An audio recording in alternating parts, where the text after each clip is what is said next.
விருச்சிக ராசி. அனுஷம் நட்சத்திரம் 1, 2, 3, 4 பாதங்களுக்கு. இன்று பரமமைத்ர தாரை அனைத்து சுப செயல்களுக்கு உகந்த நாள். அதி நட்பு பெரியோர்கள் மற்றும் மகான்கள் ஆசியுடன் உதவி கிடைக்கும். இன்று 27வது நட்சத்திரம் வணங்கும் நிலை.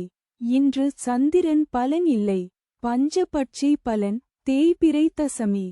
செவ்வாய்க்கிழமை அதிகார பட்சி தினம். இன்று ராசியான நாளாகும். இன்று செய்யக்கூடிய காரியங்கள் வெகுகாலம் நிலைத்திருக்கும். காலை 8:24 மணி முதல் 10:48 மணி வரை. சாவு 0 விழுக்காடு. மிக பெரிய தோல்வி. தங்கள் அன்பு குடும்பத்தினர்களுக்கும் நண்பர்களுக்கும் இன்றைய ராசி பலனும் நட்சத்திர பலனும் கீழே கொடுக்கப்பட்டுள்ள இணைப்பில் எளிதாக பார்க்கலாம்.